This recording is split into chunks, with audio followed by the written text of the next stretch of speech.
And cool. All right. So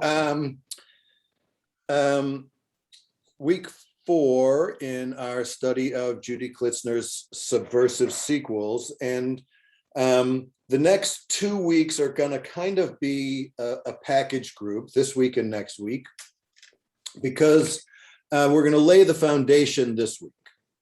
You could come next week if you weren't here today and still get it. But we're going to lay the foundation for really what are her next 2 chapters. We're not going to get to the last chapter in her book, where she takes the foundations in chapter 4 and 5 and 6 for her. She applies those foundations to Sarah and the Sarah stories, and to Rebecca, some of the Rebecca stories.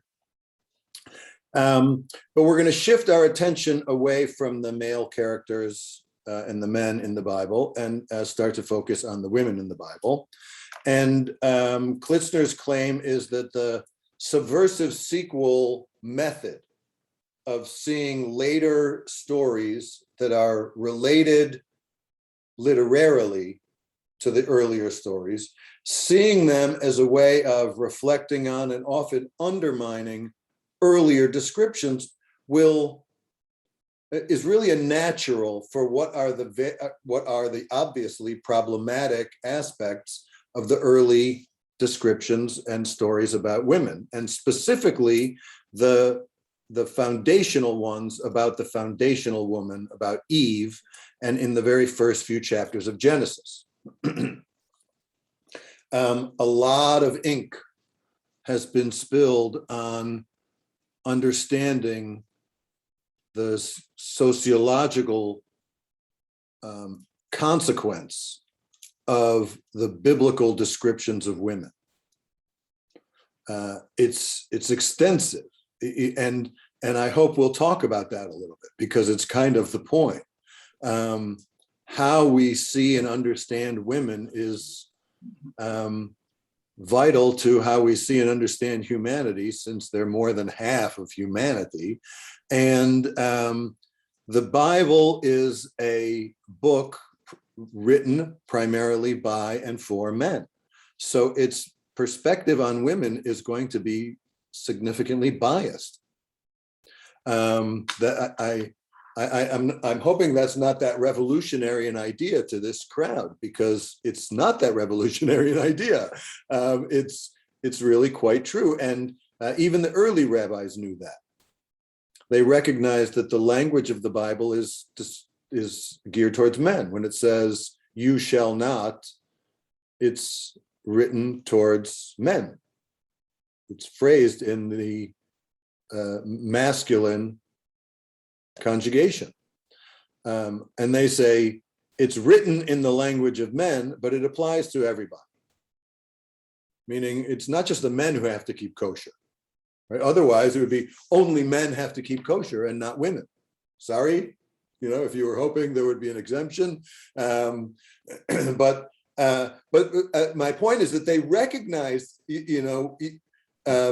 well before our era, that the perspective of the Bible is slanted vis-a-vis men and women. Okay, so Klitzner's claim is going to be that there are essentially 3 faces of woman that are depicted in the first 3 chapters of Genesis, each of which is really more descriptive than prescriptive. It's not meant to lay out what women should be, but sort of a snapshot of the different ways that women could be conceived of. All right, all that'll be a little bit clear as we jump right into the text. Any questions before then?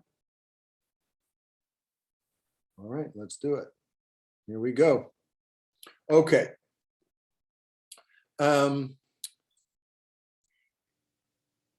In the well, wait a second. Let me give one more word of introduction. In the biblical worldview, there are 2 genders. There's male and there's female. By the time you get to the rabbis, if you ask the rabbis how many genders are there, they will tell you something more like, well, mostly two, but it seems like there's more. So all you really have to do is look around, and you can see that there's a wide range of expression in human sexuality and gender identity.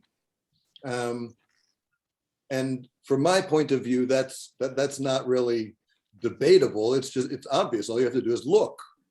Right? That's what the rabbis did. They were like, gee, the Bible seems to say there's male and female. But if you look around, it seems like there are people who are both. Oh, how about that? Actually, the people who we don't really know, which are they? It's not clear. And there's a lot in the Talmud about people like that. How do the mitzvot apply to them? What are they really like? Which categories do they fit into? So we're not the first to really struggle with the notion that people do not fit into neat little categories. Lots of people do, but not everybody. However, and here's the caveat, in the Torah, they do, right? There really isn't any gender nonconformity other than cross-dressing kind of things, right? Nobody is described in a way that isn't male or female. So we're going to accept that as sort of like the biblical worldview, even though it is not an accurate description of the actual world. Okay? Was that like a long way around to say, we're going to talk about male and female as, I don't understand. right, as like exclusive categories, even though in the real world, they're not exclusive categories. Suzanne, I'm sorry, I think I cut your question. No, I was just saying I didn't understand. I'm not sure what you're saying. What I'm saying is that even though in the real world, there are people who aren't male or female. Right.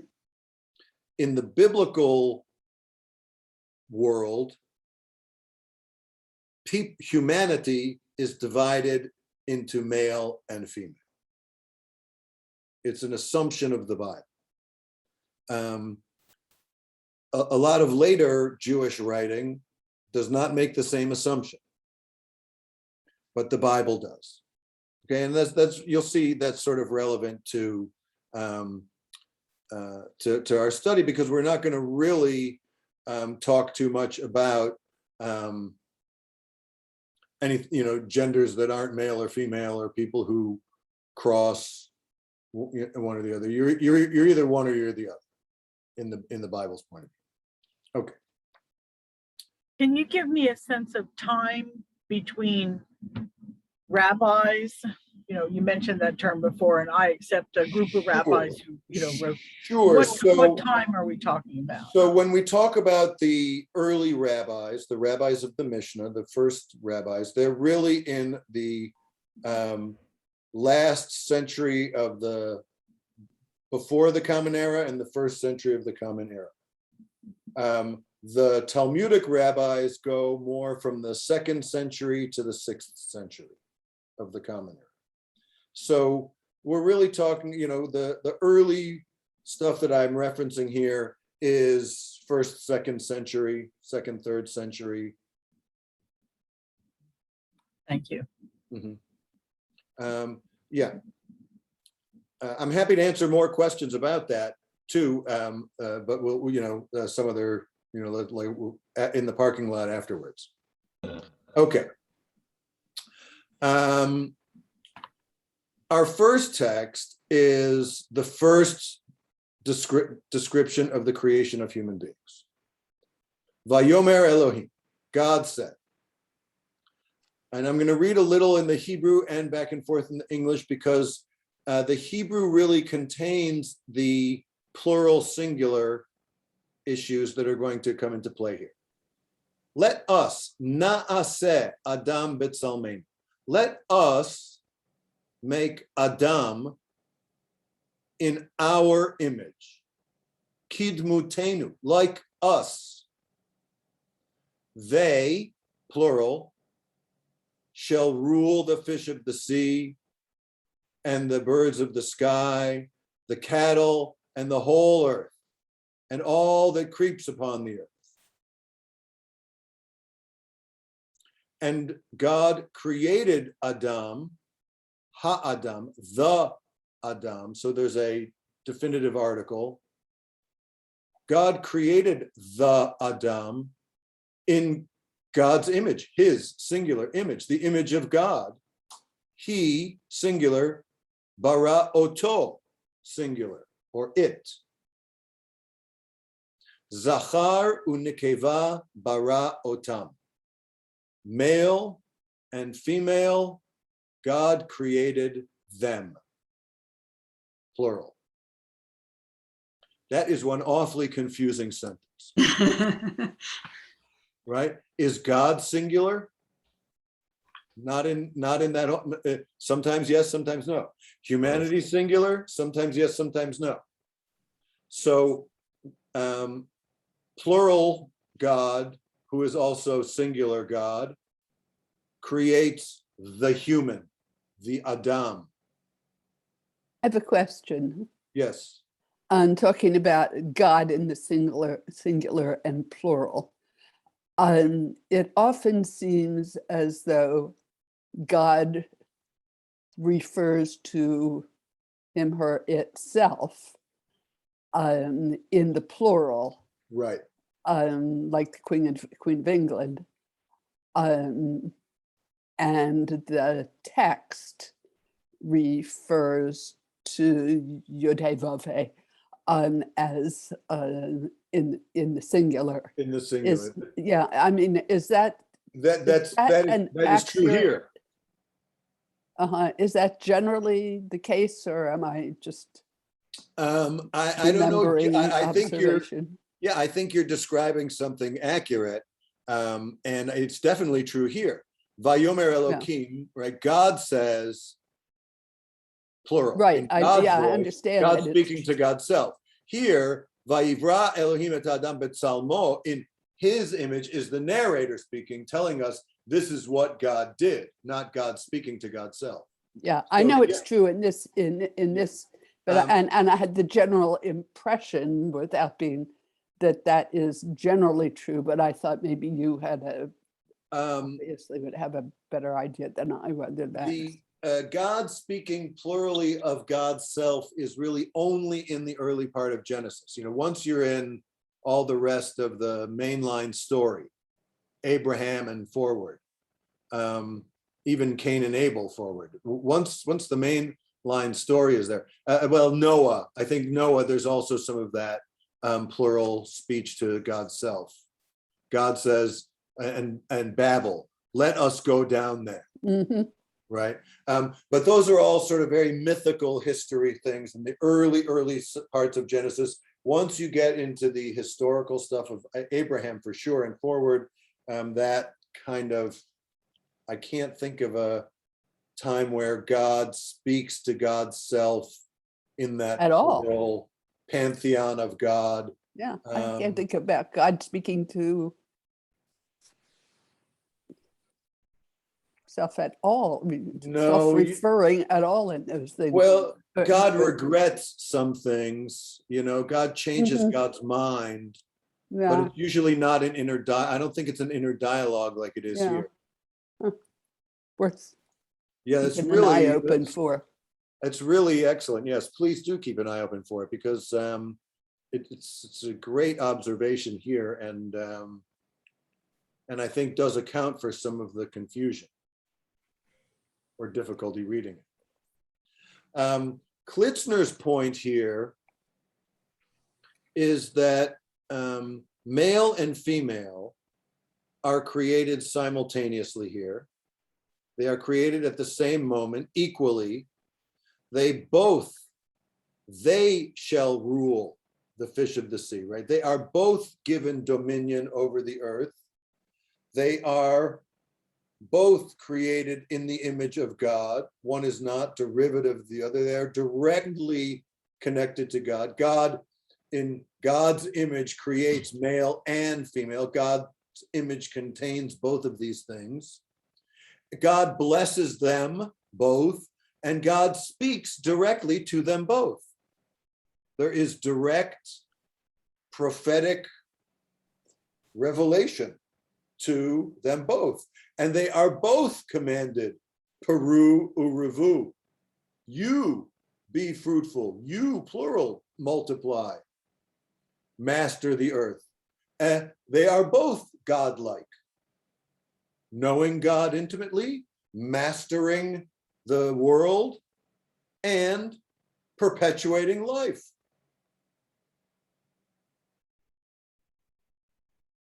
God gives them what to eat. God saw that he had done and found it all very good. There's male and female are created equally and meet all of the same criteria: direct revelation, intimacy with God, dominion over the earth. They are created at the same moment. They are ha-adam, the human, or what we would say, humanity.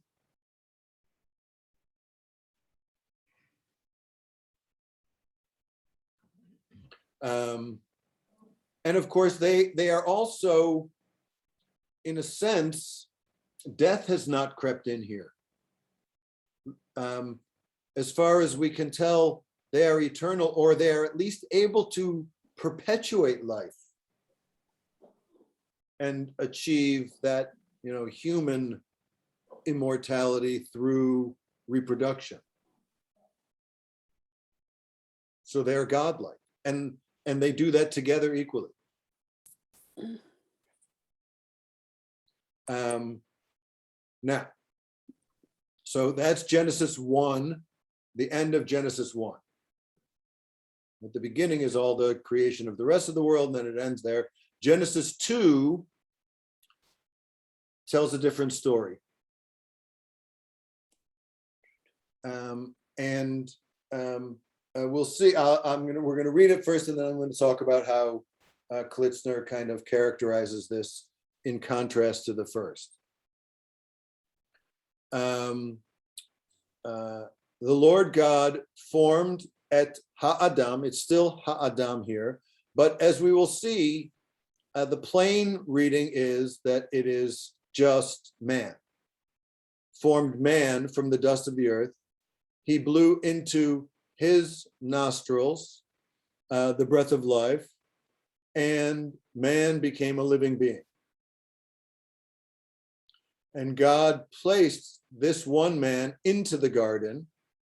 Right now, there's only one person in the world. It's this man. And there, he placed the man whom he had formed. And from the ground, God caused to grow all the trees to feed the man in the garden, with the tree of life in the middle of the garden and the tree of knowledge of good and bad. Skip a few verses.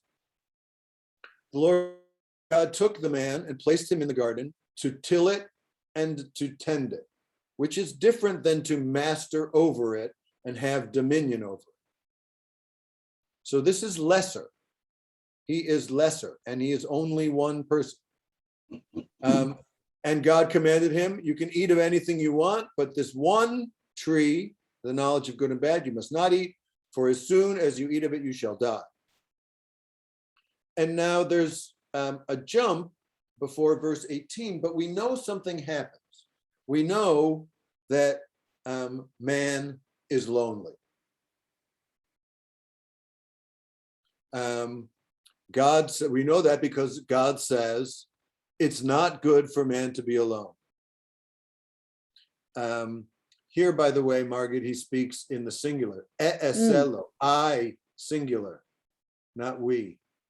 I will make ezer kenegdo, a fitting helper. An ezer, a helper. A lesser being, so that he is not lonely. And God formed out of the earth all the wild beasts, all the birds and everything, and he brought all of these to the man to see what the man would call them, and whatever the man called them, that would be its name. Like God, in chapter 1, man names things and has some authority over them by naming them. But in chapter 1, man and male, female do not name anything. They certainly do not name each other. There's no naming. Here, there's naming. And it goes with this loneliness and this effort to try to find some companion. And the man gave names to all the cattle, the birds, but for Adam, no fitting helper was found. He is lonely. There is no compatriot, no equal of any kind. So God hatches the plan. Vayapel Adonai Elohim tardema, a deep sleep. Tardema doesn't appear a lot in the Bible, but it's always associated with not, you know, if somebody is tardema, if they sleep like that, something is going to happen to them while they're asleep. It's a profound sleep, hibernation. He put this deep sleep on him and he sleeps, and he took one of his ribs and closed up the flesh underneath it. And from that part, Vayiven, God builds from the piece which he took from the man, le isha, into a isha. That's the first we've heard of this word. There was Adam before. They were both Adam. They were Zachar, male, and Nekeva, female, but they were both Ha'adam. Here, the male is Ha'adam, and the female is a derivative from him, and called something different. Vayomer Ha'adam. And as soon as, this is really quite amazing, and Klitzner says this, he like breaks out into song, right? He gets like poetic. I don't, other than naming animals, he hasn't said anything. But then God brings Isha to him, brings her, she's separate from, brought to him. Vayomer Adam, Zotapam, this one at last, hallelujah, right? Finally, Etzem me'atzamai uvasar mibsarai, bone of my bone and flesh of my flesh. This one I'm going to call Isha because, and he gives a reason, she's called Isha ki mi'ish lukachazot, because she was derived from me. And then the narrator chimes in editorially. And that's why men leave their parents and cling to his wife so that they become one flesh. In other words, woman is there to serve a purpose for man, so that man can leave his father and mother, become one flesh, and perpetuate life. So God here again speaks to Adam. At this point, God speaks to Adam, but not to the Isha. They are not created at the same time. Adam is created much earlier and brought and put in. She's like after the animals. After the animals didn't manage to like create companionship. Hey, let's, and about this, he gets poetic. And, it's so good for him that the narrator has to tell us how good it is for him. Mm-hmm. Yes, Suzanne, then Barbara. Okay, so they use two different words for God creates. In the first story, it's like creating out of nothingness. Right, Whereas in the second story, it's like an artist creates. He takes the clay and he makes right? He Right. builds. It's So like one everything. is, but that natural material had to be there to begin with. Well, it's the breath into the nostrils. He makes Adam from the earth, and and then breathes into, there's nostrils. He makes a dummy, and whatever nostrils that earth, that clay had, became life. I think that's a poetic way of saying everything we are, actually physically, our whole body, everything we are is derived from the earth. We are literally of the earth.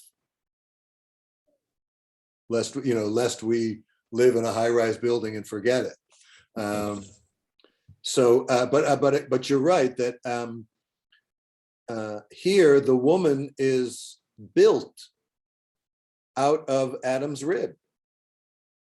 It's mechanical, really. I mean, it's not the magical, dualistic, androgynous first being, where man and woman are part of one united humanity, equally connected, equally revealed to, neither subservient, equally have equal dominion over the world,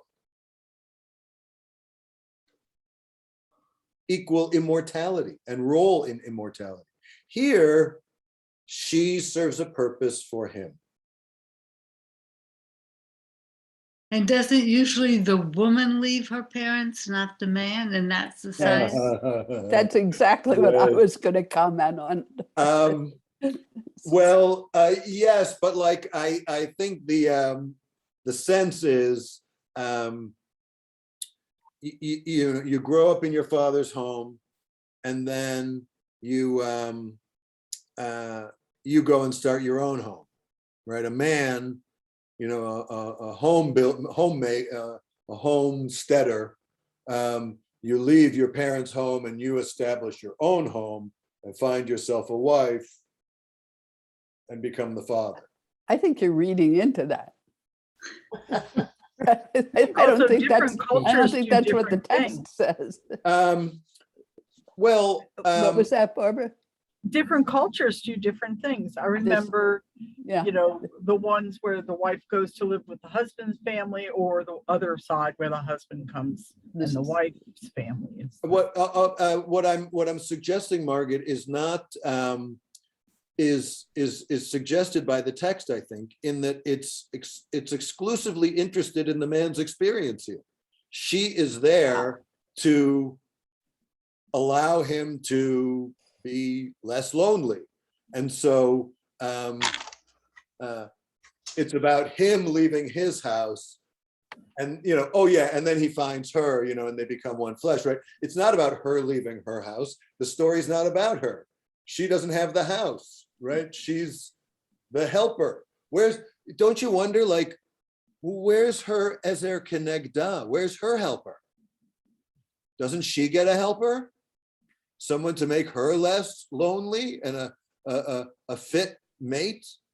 In the first chapter, maybe in the 22nd nobody needs century. One of those because they are equal to each other. In the second chapter, only this guy gets the helper. Right? It's his story. So I'm not trying to suggest a historic reality, but the story is that this part of the chapter is only interested in the guy. And the woman is not, villainous or anything, but it's good that she's there. She satisfies a profound need that the man has, this existential loneliness, aloneness, an inability to create and life and to procreate all on his own. So that, contrary to in the first chapter where they are born equal and ready to procreate and perpetuate life, in this one, he's not ready to perpetuate life yet. He has existential dread. Death is an inherent part of the possibility because he might not even be able to perpetuate life at all. So that's all I meant. Yeah. My question is different, and I didn't get up and go look this up in Friedman's book, but what do we know about the authorship? Are we looking at two different stories by two different authors? Maybe one's a woman and one's a man, the man putting out what he wants and the woman putting out the facts. Well, that is interesting. I mean, that's I do think that the Friedman would show that in his polychrome book, and or he would show if there's even a difference that they have figured out between. Well, it's the text shows one is Adonai Elohim, I think, and the other is just Elohim. Right? Here is Vayikach Adonai Elohim, Genesis 2, and Genesis 1 is Vayomer Elohim. So it's there, and here Elohim. There's no Yud He Vav He in chapter 1. Yud He Vav He, right? Those He's stand in for the Jehovah, Yud He Vav He. So yes, that does suggest different authorship. Here again in chapter 2, right? It's Yahweh Elohim, not just Elohim.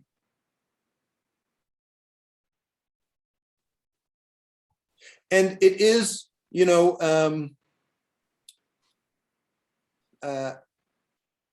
look, if this was it, if this was where it ended, we'd have to say we have a problem here. The reality that this describes is not a balanced, acceptable one. It makes women's life entirely subservient to men's. And that doesn't seem like what the first chapter was suggesting. Maybe it is descriptive, Barbara. I think that's part of Klitzner's point, is that something can be descriptive and not be a mandate for how things should be. She has this great quote from Phyllis Tribble, who says, we misread if we assume that these judgments are mandates. They describe, not prescribe. They protest, they do not condone. Subjugation and supremacy are perversions of creation. So especially the next piece we're going to read, it doesn't make the woman look all that good, at least in one way of looking at it. And she's going to suggest, I think, a different way of looking at it that suggests the woman is not really the primary culprit here, but that these three passages lay a foundation for a more complex understanding of a woman, one that does recognize the social realities, like I'll tell you what's really going on, how things really work in the world, but also what the Bible claims as an underlying fundamental equality. You referred to Friedman, yes. Friedman and polychrome book. I don't know what you're talking about. Okay, yes. So Richard Friedman, who's a contemporary Bible scholar, really among the top Jewish Bible scholars today, I would say. He teaches at the University of Georgia. And he wrote a book. It's not actually polychrome. It's multiple fonts. It's not different colors, although I think some of it is different colors. He published an English translation of the Bible. That in and of itself is very impressive. But he also published a translation where the documentary pieces are published in different fonts. So the theory is that the Bible is multiple documents, not one document, written by different authors, 4 primary authors. And so one of them is all caps, one of them is all small, one of them is italics, and one of them is something else. So you can see the seams, and if you want to know, like, is that a E source or a J source or a P source, right? Then at least, in his understanding, he lays that as very helpful. Cool.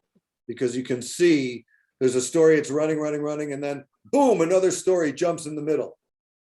But if you took that story out, right, the whole text reads very, very smoothly, right? It's just like 3 or 4 chapters really stuck in between a longer flow of story. So you can sort of see and visualize that. Okay, let's look at the third. We saw the original Ha'adam, humanity, both equal and both majestic. We saw Ha'isha, woman, where there is a hierarchy and yet devotion. There is emotional closeness and intimacy between them. But there is a strong hierarchy. Okay, now we're going to see a third. And it starts with the story of the snake, which is really the first time we hear Ha'isha, the woman, speak. The 2 of them were arumim. Arum is one of these very interesting, Klitzner calls it a flexible adjective. It means 2 things. It means both naked and it means shrewd. And in the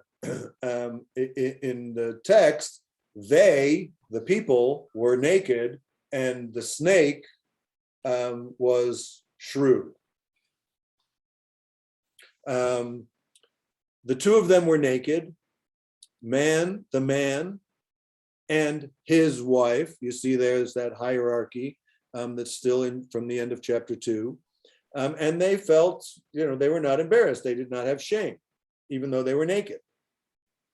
But now the serpent was shrewd of all the wild beasts, and the Lord God had made. And he said to the woman, "Did God really say you shall not eat of any tree in the garden?" And the woman replied to the serpent, "We may eat of the fruit of the other trees. It is only the fruit of the tree in the middle of the garden that God said you shall not eat or touch it, lest you die." Klitzner points out that the fruit of the tree in the middle of the garden is the tree of life, immortality. Why does the woman want the tree of life? Right, there's desire enters in here. This is a story of desire. She wants it.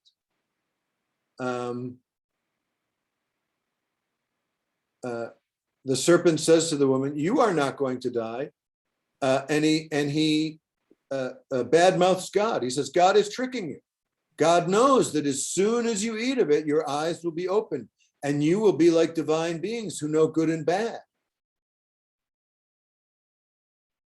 The tree of life is the tree that's described as good for eating and a delight to the eyes, and that it was desirable. And she took its fruit. I mean, the tree of knowledge is described as being good looking and beautiful. So even though she at first wants the tree of immortality, she eats from the tree of knowledge of good and bad.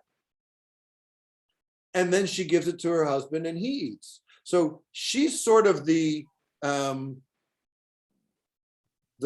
principal offender here.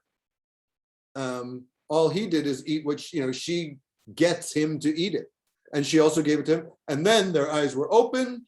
They had knowledge. They saw that they were naked. They get dressed. And they hear God moving. And the end result is the man blames her. The woman that you put at my side, she gave me the tree and I ate. By the way, it turns out that Adam's 2 children learned from him how to avoid responsibility. That's why they ended up killing each other. Therefore, the original sin is failure to take responsibility for your own unhappiness, not eating from the apple. The serpent duped me and I ate it. Yes, and Eve too, taking up Adam's lead, as all of them do, blames somebody else, and the story continues. Now, this does not make the woman look very good. But let's just for a moment take it in one of the classical ways, as this is really an inner dialogue. She's not duped by a snake. Let's set that aside. This is the snake within, right? This is an inner voice. And it says, what? Why doesn't God want us to eat that tree? It says, why shouldn't I be immortal and have dominion and knowledge? Like Adam, who names things, who has knowledge and power. Why shouldn't I also be able to talk to God and have that kind of intimacy? And of course, the answer is that's right. That's not right. And even though she's restless almost, Klitzner says dissatisfaction and restlessness. And all of the goodness of the tree and the delight of it. Why should I be denied that? What is God hiding? See, that's actually a very reasoned way of thinking about it. Here's one of Klitzner's passages describing it.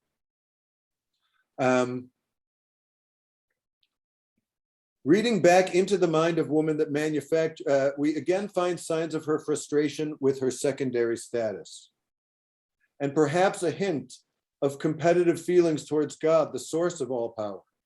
It is, in fact, woman and not God who yearns for mastery and control, but her projection masks her vulnerability. Her interior serpent successfully disparages God, while at the same time building her feelings of rivalry and resentment against him.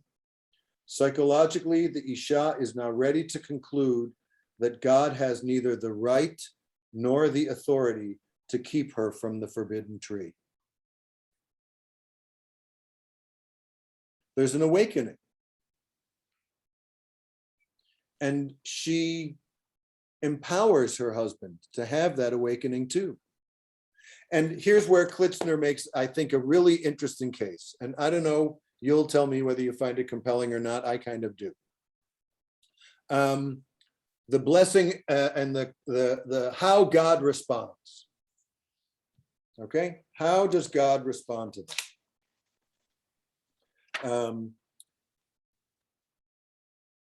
And even though she is the principal culprit in their disobedience, let's see how God speaks to the 3 of them. Adam, the serpent, meaning the inner voice, the dissatisfied nature of humanity, and the Isha. Vayomer Hashem Elokim el hanachash. This is what God says to the serpent. Because you did this, more cursed shall you be than all the rest of the creatures. You'll crawl on your belly, and dirt you shall eat, kol yamei chayecha. Right? We're told that he will eat badly. He will eat, his eating will be painful, hard, and it will be forever, forever and ever. Kol yemei chayecha. Kol yemei chayecha. And I will put enmity between you and the woman, and between your offspring and hers, and they'll strike at your head, and you'll strike at their heel. He curses them. Cursed you shall be, arur. In the Bible, being arur, cursed, it just doesn't get any worse than that. And he will be cursed all the days of his life, forever and ever. Now to the woman, he says, I will make most severe your pangs in childbearing. You'll have painful birth. And in pain, you will bear your children. And yet, or also, you will be drawn towards your husband, and he shall have dominion over you. Or he has dominion over you. Again, descriptive, not prescriptive. But what's missing here, right? She has consequence. But the consequence one is she will have intimacy and closeness, albeit painful. But she is not cursed. It's not a curse. You will be able to procreate and perpetuate life, albeit painfully. But none of this eating dirt. You don't have to eat dirt. Where's the arur? She's not cursed. No, not at all. And then to Adam, he says, again, the same kind of formula. Because you did this, same as with his wife, and you ate of the tree about which I commanded you. Because, of course, only Adam had been commanded, not the woman. She had not actually been commanded because God did not speak to her directly. You shall not eat of it. Cursed be the ground because of you. Arur, you're cursed. And by toil you will eat of it all the days of your life. Thorns and thistles. Just like the snake. Cursed, eating all of this. Kol yemei chayecha, all the days of your life.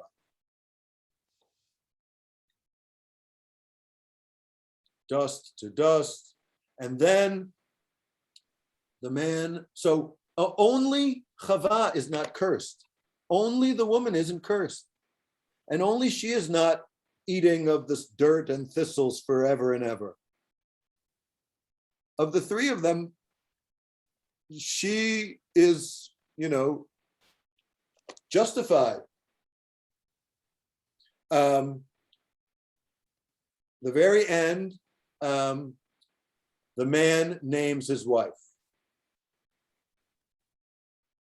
Chava. He says, verse 20, Vayikra ha'adam shem ishto, his wife, Chava. Ki hi haita en kol chai, because she was the mother of all life. Now, Klitzner sort of describes how, by the way, then they are kicked out of the garden, and the ever-turning sword is placed there to make sure they never get back in and gain actual godlike immortality, only, reproductive immortality. Now, Klitzner points out that even though her role is limited, it is nonetheless elevated, right? She's not cursed. She's the mother of all life. She's Chava, but she is named by Adam. And it is primarily motherhood, which is her defining role. It's against this background that we're going to look at Sarah and at some of the other struggles and efforts at motherhood as one of the unique roles of women, and begin to look at specific mothers, not just Eve as the mother of all life. All right. Comments on any of that? Questions? Reactions? Yes, Barbara. It's always been my impression that all these stories have their purpose is to explain stuff that the people who wrote it can't understand. And I guess I can't really fault them for trying to put into the story, or fault the authors for trying to put into a story an explanation of how they want their life to be. So I look at the snake and I can see the snake is nipping at my heels because the snake is on the ground, or I can see that he has to crawl along on the bottom because that's what his anatomy allows. And man is already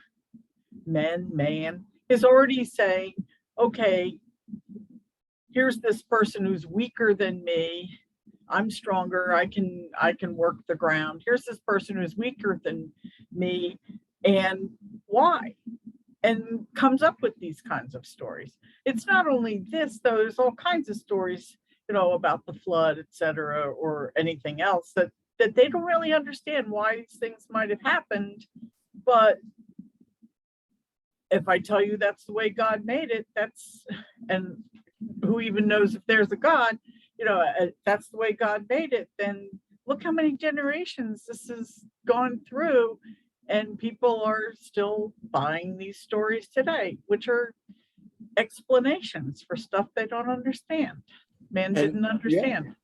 Yeah. And are used by them to reinforce a particular dialogue, which they have. Or bias, yeah. Right, which is, you work for me.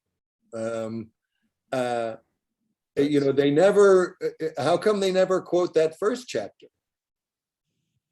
Right. Not convenient to think of that. Isn't it though? Right. I mean, that's super convenient. And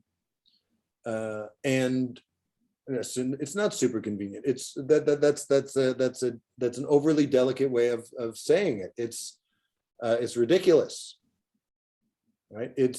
And that's why I think she brings all three of these descriptions here, is because it's the complexity of the relationship between men and women is real. It is complex.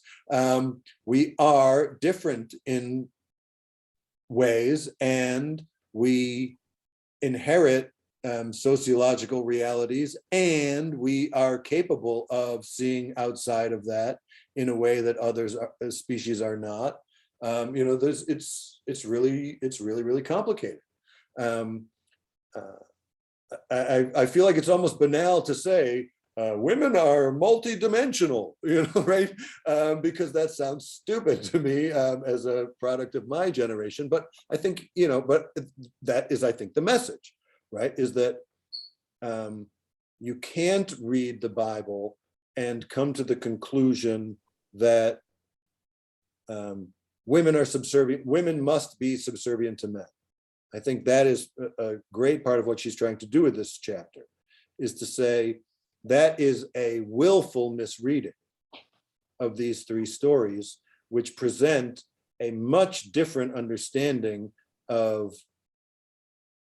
females, women, and the relationship between women and God and women and men. Barbara, you make me think that in a way, maybe it's actually the opposite situation, which is instead of trying to say, okay, women, you're beneath me, maybe it was like, if you're going to look at a moral meaning for it, maybe it was protection for the women, that you had women that really, it was caveman days and you go through time, and maybe it was put in to say, no, the woman isn't yours to do with what you please. She had a role, and they're not going to say that the women are equal quite yet, or they could use the first story, which they place first, to make it more equal. But maybe it's trying to liberate women more, to a more respected place than they had. I agree, Shira. I was clearly taking the negative view of it to emphasize my point, but to say or the negative from a woman's point of view, but I think that the unfortunate part of it is that not everyone is able to, or has the training, has the cultural background to understand it as you're suggesting it. Because what you just suggested reminds me a lot of some of the Orthodox, super Orthodox, ultra Orthodox women I know, who are very comfortable with their roles because they see that as their role and that's how they're taught. But in society, when you look at how it's been used, that's a big negative for all these generations, as far as I'm concerned, as far as I look at it.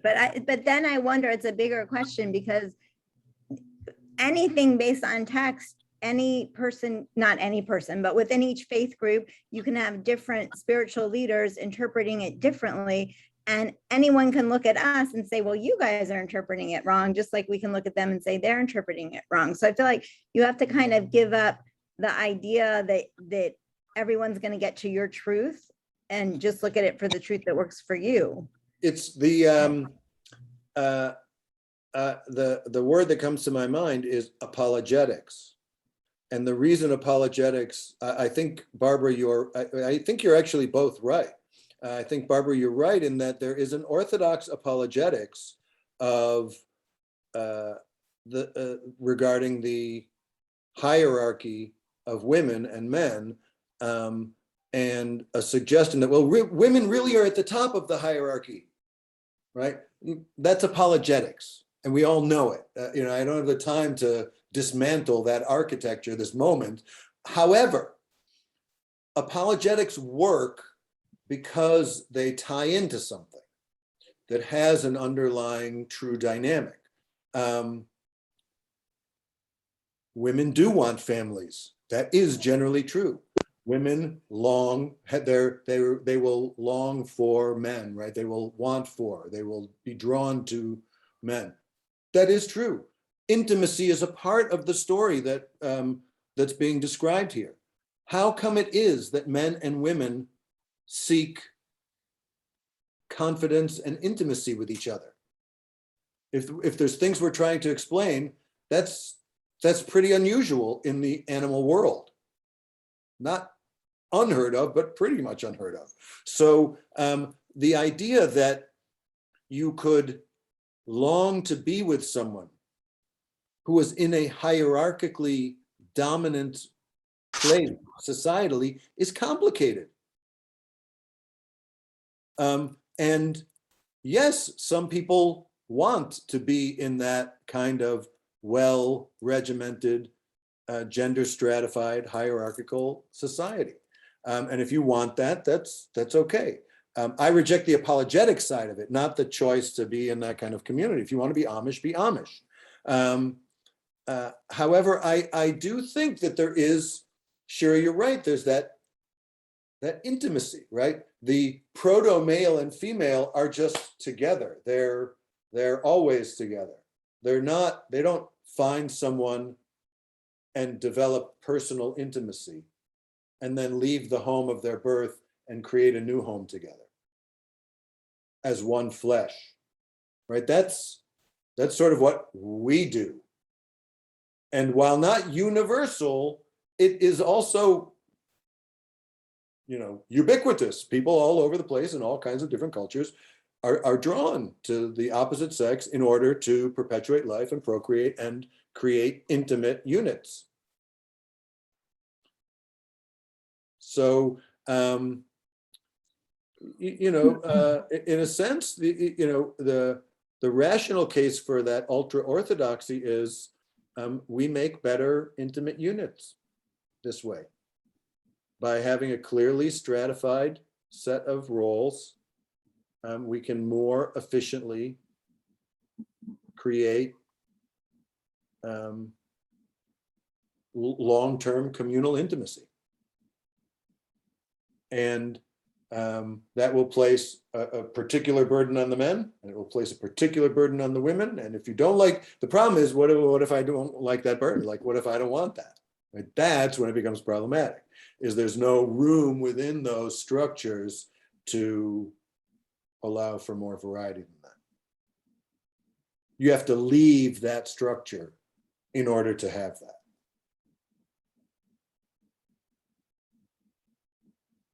Yeah. But if we just take it back to the pains of childbirth, they had no way of explaining the pains of childbirth. Right.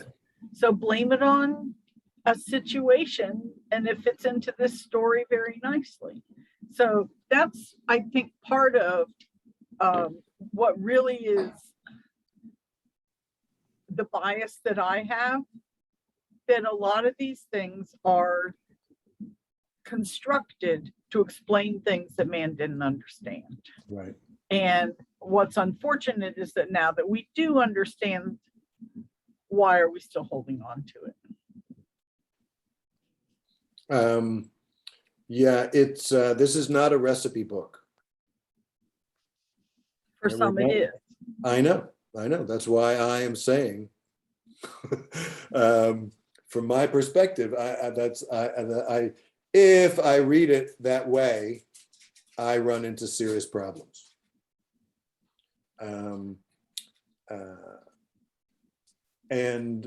So, yeah, and by the way, ours is not the first generation to have those problems. The same problems were run into in previous generations, where they were like, hey, wait a minute, it turns out there's more than two kinds of people in the world. What do we, this book doesn't describe everything. It's not everything can be found in the Bible. There's actually, it turns out there's a lot that can't be found in there. Well, go ahead, I'm Kira. just curious, because I agree that these are explanatory stories. But then I feel like our tradition says, even though it's an explanatory story, or at least for us who don't think it's, the word of God, we say, okay, we're going to find moral meaning in it. So if we just say, okay, we should be done with these, then what do we do with, is this text special? I guess is what I'm asking. Is there anything about it for us that would make it special if we say, well, it's just an explanatory story, get rid of it, as opposed to our tradition of pulling out meaning from it, even if we're willing to accept that originally it might have been just an explanatory story? Like, how do you make it, holy, I guess? Does that mean that we're going to build all of our understanding of how to be good people on this book? Well, I think that's why Rabbi Norry was saying we have the rabbis coming later, and we keep expanding to find our meaning. But I think it's the sort. I think, is it real in the sense of real? No, but is it the source for our tradition of where we base the meaning? Yeah, and it's true. It might be flawed on how we're doing it. It might be flawed on how other people are doing it. But then you throw out the baby with the bathwater if you say, well, this text makes no sense, but then what are we basing anything on at all? Whatever we want it to be at the moment. You might be right. I don't know. I just feel like your path goes down to, why have text? I want to suggest a third way, maybe. Because I share that concern about turning over my agency to a text, which I know a lot about. I know its warts and its seams and its bumps and the things about it. I know where it comes from. It's not like, oh, right? I understand what it actually is. And at the same time, I don't turn my chumash upside down when I leave it on the table. I turn it right side up and I kiss it. It's a holy book to me. I wouldn't let you throw it on the ground. And you wouldn't stack another book on top of it. And I wouldn't stack another book on top of it. So here's what I want to say, though. This is not the only description of the world. See, See, I'm not Orthodox, and I don't have to be within that architecture. So I can say there are other descriptions of the world, and there is truth in those other descriptions.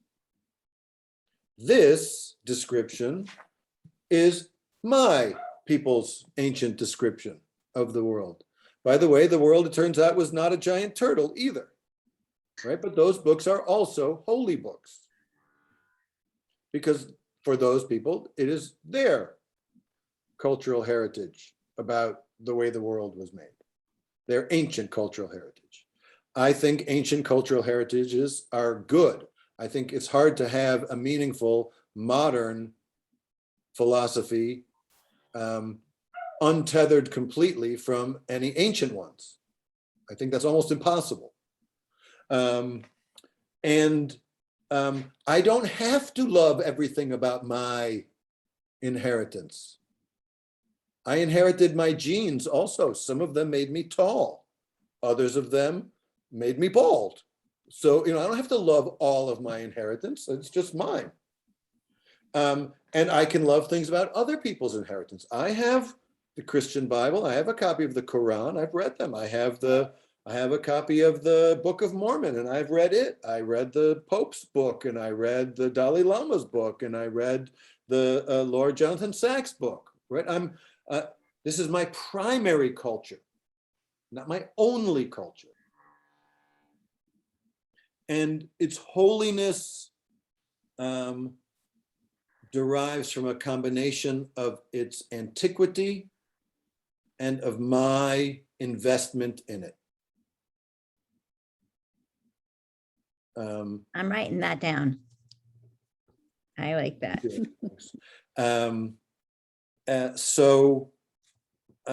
No, this is not the truth of how women and men were created and how social hierarchies became. It's part of the truth of that. It is also my inheritance regarding it, some of which I'm really inspired by. I continue to say, Klitzner's book really changed the way I look at some things.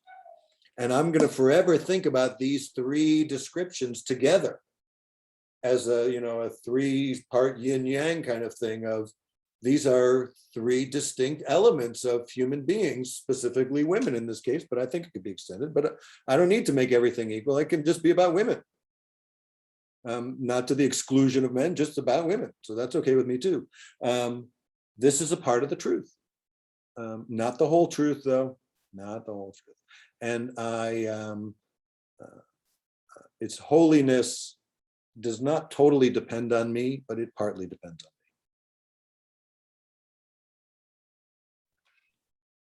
Yeah. Nice. Yeah. Cool. All right, y'all. Thank you so much. Really enjoying it. And next time we're going to look at Sarah and Chava. What's her chapter name? Is Forbidden Fruit and the Quest for Motherhood. Chava and Sarah. All right. Okay. Thank you. Okay. Good to see you here great. today. Yeah, I'm coming to town this tomorrow. So I'll be there for Shabbos services Friday and Saturday morning. Family Shabbat on Saturday morning. So lots of kids in shul, and hope to see y'all. Thank you. Bye. Thank you. Thank you.